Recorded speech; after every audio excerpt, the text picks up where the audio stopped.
जय जगन्नाथ वंदे उत्कल जननी। आज भारतवर्षर दुर्दशा केवल जनसाधारण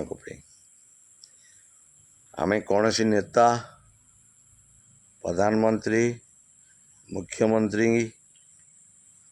को दायी करवा आमर भूल। कहीं निज कुराड़ी निज गोड़ उपरे मारीचे। मैं कथा कहीं कहूँ आपण हिंदू धर्म रे महाभारत पितामह भीष्म तांकु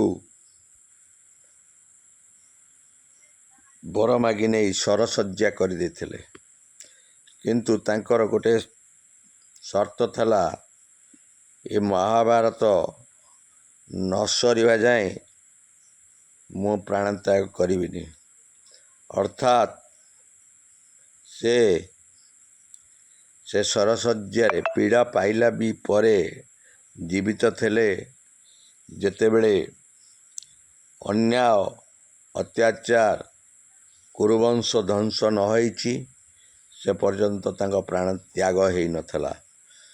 जेबे जो दिन कुरुवंश ध्वंस हो गला वंश बुड़ीगला से न पितामह भीष्म देह त्याग करथिले।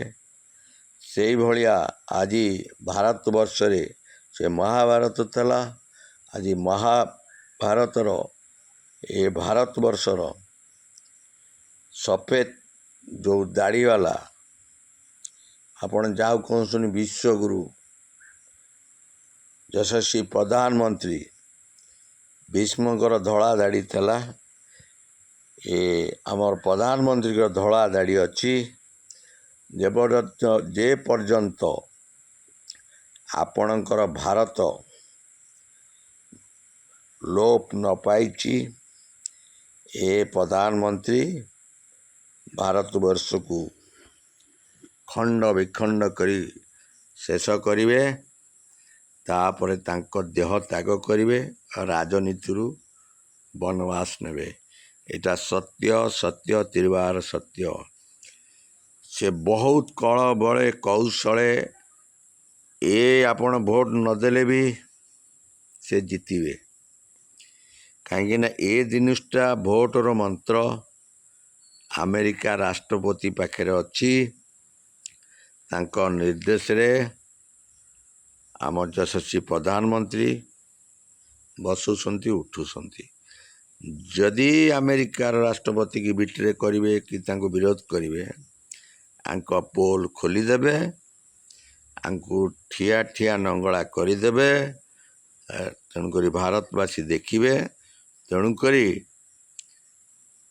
जेपर्यंत अमेरिका राष्ट्रपति अच्छी आंकर चाबिकाठी नरेंद्र मोदी चाबिकाठी तांका पाखे अच्छी। ए देशवासी दुख पाइबे आहुरी दुख पाइबे। भारतवर्ष लोप पाइब ताहाले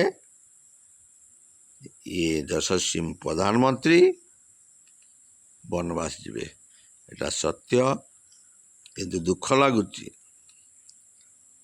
रावण भलिया योद्धा से विनाश होइछि। कंस भलिया योद्धा से विनाश होइछि। तेणुकरी याकू रावण कहले अत्युक्त रही कंस कहले भी अत्युक्त रही। ये तांकर बोपार बोपा सबू मशा जमती आज्ञा रक्त शोषंती। ये भारतवासी पूरा शोषिकी 3-4 जन लोक को छाड़िबे। 1 रे अंबानी 2 रे आदानी 3 रे रामदेव 4 रे आज्ञा अन्य अन्य अन्य। तेणुकरी एबे भी समय अच्छी। आपण माने सचेतन हुंतु भोट वर्जन करंतु। ए भलिया सरकार को निर्मूली भलिया मूलपोत करंतु। जय जगन्नाथ वंदे उत्कल जननी।